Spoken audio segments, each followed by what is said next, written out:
The Sacred Mass, Chapter 22. If it pleases you. Well, wait. With this mindset, Eric and Sofina left to a more secluded spot, and there was a small cave by the beach that was usually revealed by the low tide, and since it was close to dusk, the tide was starting to rise, and they made their way through the entrance, and then they found themselves alone at the other side. And Sofina sat beside Eric, and she sat there waiting, and she knew that if she approached Eric first, their relationship would end. And Eric touched Sofina's cheek to kiss her, and he drew near, and then he hesitated. And he put a distance between himself and Sofina, and when he saw that the tide had sealed up most of the cave entrance, Eric's heart began to speed up, and the feeling of being trapped and unable to escape was returning. And to distract him of that feeling, Sofina said, "I just remember I have another silly gift for you." "Oh, is that right?" said Eric, turning to face Sofina, and he tried to maintain eye contact, but his gaze kept going towards the cave entrance that was quickly filling up with water. And Sofina, before giving him the gift, took a few branches and she made a small fire to bring light into the cave. And after finishing this task, she took from her pocket a small box, and inside was a set of silver cross ear studs, and she put it in a magnetic, and then she said, "Silver is like my kryptonite." "What is kryptonite?" asked Eric, and he added, chuckling, "And you tend to say a lot of weird things from time to time." "It is like my weakness, so do not go telling everyone about it. And as long as you wear those earrings, Sofina will be incapable of hurting you. When I'm in your arms, the bloodthirsty vampire Stormfina will be a helpless little human that you can easily overpower, like Sofina." And the earrings serve as a visual reminder not to engage in vampirism with Eric.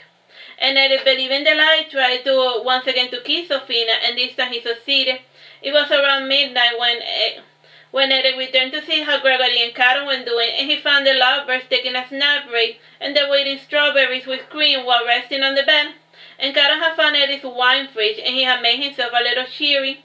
And Caron was not used to drinking, and a couple of glasses already had him quite uninhibited. And when he saw Eric return, he said, "Shoo, go away." "I'm sorry, am I interrupting?" asked Eric happily. "Want a strawberry?" asked Caron, offering one. Eric took the offering, and he had to be polite, and grinning he said, taking one of Caron's in salutation, "Caron, I did as you told me, and I did not die." "Were you supposed to die for holding hands with Sofina?" asked Caron, confused. "I kissed her and I did not die," said Eric, laughing with joy.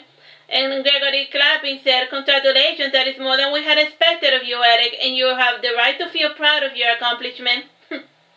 "I made it with her from dusk to midnight, and I did not die. And pew! I feel as if a heavy burden has been lifted from me," said Eric, laughing maniacally. And Caron took his hand away from Eric's grasp, and he cleaned it on the bedsheets to wipe away Sofina's cootie. And Eric got up and he started dancing and prancing around the balcony, and he saw the twin moose, and he yelled at them, "Eta and Meta, tonight is a great night to be alive." "Sheesh! He's like a schoolboy that touched his first chest for the first time," scoffed Caron. "Hey Eric, this is all well and good, but can you do me a favor and fuck off? I'm going for a record here, and I want to see if I finally exhaust Gregory." My bad," said Eric, laughing. "And you can borrow my little lost nest for another night or maybe two, and when you get bored of it, I can send you back home." "Aren't you worried about what was the problem again?" asked Caron. "Oh, yeah, nah," said Eric, scoffing, "and Sofina is right, and maybe I have been overreacting to this bounty situation, and if the rebels had so much money, they wouldn't be fighting with sticks and stones." Eric left after saying this, and Caron saw Gregory looking a bit somber, and he poked Gregory's ribs till he started talking, and Gregory said, "Do you think he was overreacting?" "Who knows? The only word that seemed real to me was the one that was at our doorsteps. And the civil war is none of our business, and if those idiots want to kill each other over ideas, then let them," said Caron. "It is not as if a person is truly free to do whatever he likes." "And what would you like to do right now at this moment?" asked Gregory.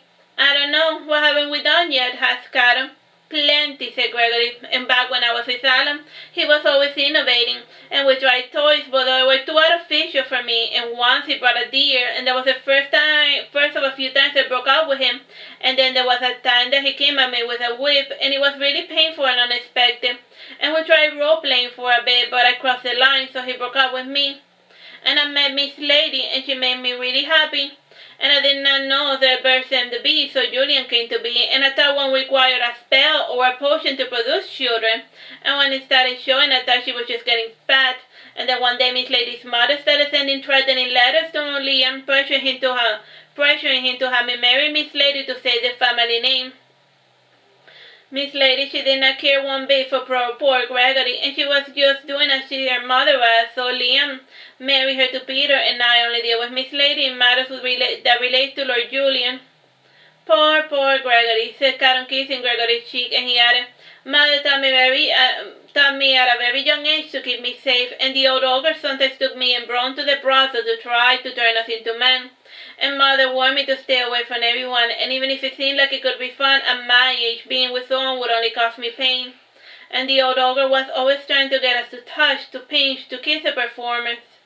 And other times he would show his war bodies the progress he was making with me by smacking me in the face to see how many stripes would take me to cry. And Bron would try to interfere, but those jerks wouldn't allow it. I'm sorry for ruining a little escapade, said Gregory sadly. It's fine, I don't mind talking to you about sad things from time to time, said Caron. And if you want to tell me anything else in the future, do not hesitate to speak. Now, Gregory, and what haven't we done yet? And there must be something that you won't find painful. I know, said Gregory, sitting up. You haven't done my dragon form. But isn't that like a temporary transformation? Asked Caron. I can stand it with potions, and my main problem is overheating. But with a potion I can maintain my body temperature low. And since it is short notice, I can only make a basic one, and I do not have a lot to work with, but we have some diamond dust and plenty of herbs and spices, and we can try if it pleases you, said Gregory thoughtfully. Caron started to hesitate, and he had not seen Gregory's dragon face since the first time they had made it, and he had gone away pretty quickly. And taking courage, he said, Sure, and make the potion. And Gregory left for the kitchen to brew the potion, and while he made it, Caron said I'm nervous, and he had mixed feelings about Gregory's dragon form, and when he was angry, Gregory was pretty scary, but when he became Mr. Needy, Caron was no longer afraid of that visage. And Caron saw a nearby rose bush and tagged into it, he said, Well, it's not as if it changes that much, and the few belly scales feel like normal skin, and even the armor scales are smooth if you follow the stroke from the top to bottom direction,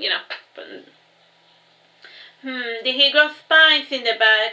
And he was such a long time ago, and I guess I could pretend I do not see the scales, but then if Gregory notices a change in my behavior, it might be the end of us. Any other words of wisdom, Mr. Rosebush? The Rosebush said nothing. And Caron set up and he went to the bathroom and he gave himself a quick refresher.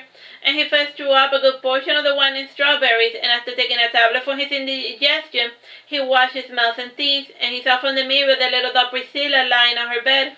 And he came to see the doll and to get some words of wisdom from her. But Priscilla just lay there quietly judging him as all dolls usually do. And Gregory by now had finished the potion, and when he drank it, everything felt rather hot. And Gregory stretched his wings and he took in deep breaths to warm himself up. And when the scales grew, he felt at ease again, and everything was leveled out. And Gregory also filled a large bottle with cold water and diamond dust to undo the transformation just in case it started to overheat. And before seeing Caron, Gregory left for Eddie's bedroom to use his bathroom, and he turned on the candle to see himself better, and he cleaned the wounds on his head caused by the growth of his small horns. And when he opened his mouth, he saw that his fangs looked bigger, sharper. And he said, frowning, and I better be careful when kissing Caron. I could just lick instead. Yes, that would keep him safer. The nails had not grown much, but they were as black as charcoal, and under the low light his red eyes glowed like embers. And Gregory said, pouting, this was a bad idea. Oh, I know. Gregory left the bathroom to look into Eric's items, and under the bed he found Pandora. And smiling, Gregory said, so this is what you've been hiding. Pandora opened herself as to speak, and she said, Hi, Gregory, do you need anything? Makeup, said Gregory. And Pandora was thoughtful. I am a fan of the all-natural look, but if you insist on looking like a cheap whore, that is your business, Gregory. And Gregory applied a sweet pink color to his lip, and Pandora opened an eye on top of her box, and she then closed and revealed golden powder. And then she said, eyeshadow. And Gregory asked Pandora, blush maybe? The red scales on your cheekbones will do just fine, protested Pandora. Gregory got up and he went to see himself in the mirror, and the golden eyeshadow softened the red glow of his eyes. and he heard some clanking behind it, and Pandora was peeling out golden bracelets and anklets. And after rummaging through them, Gregory settled for 2 ring bracelets, and the rings had topaz for decoration, and the bracelet had textured golden mesh, and on his left feet a gem encrusted layered anklet, and the gem was honey-colored satin with a violet cut. And Gregory turned to stand before Pandora, and he asked, "Anything else?" "Stop delaying and go see him before you call off," said Pandora, closing her box. And Gregory returned to the bedroom with a quick pace, and he lingered by the open balcony doors, afraid to enter the bedroom. And Caron, smiling, said, "Hey, Gregory, I can see your wings. Come inside." And Gregory trembled, and he showcased the feet that had the anklet, and smiling, Caron said, "Cool. And where do you get the nice anklet?" "Pandora. Eric left her here to rot," explained Gregory. "Let's see the rest of you," insisted Caron, giving an exaggerated smile. And Gregory entered the bedroom, and he stood before Caron, and his dragon wings were deployed. And then he explained, "When I'm like this, my wings must be on the outside, otherwise they get burned and it becomes painful. I hope they're not too distracting." Caron left the bed, and he came to stand before Gregory, and Gregory avoided his gaze, and he trembled as Caron examined the wings with his hands. And at first his touch was exploratory, but then he started caressing them, and only the parts with the bones had scales, and the rest felt like flesh. And Gregory compacted them a little, and frowning, Gregory said, moving away from Caron's hand, I think I'd better be on top, and this time the wings take the longest to heal, and I do not want to needlessly injure them." "Sorry, I won't touch your wings," said Caron, coming to stand in front of Gregory. And Caron drew near Gregory, and he wrapped his arm around his shoulders to get close enough for a kiss.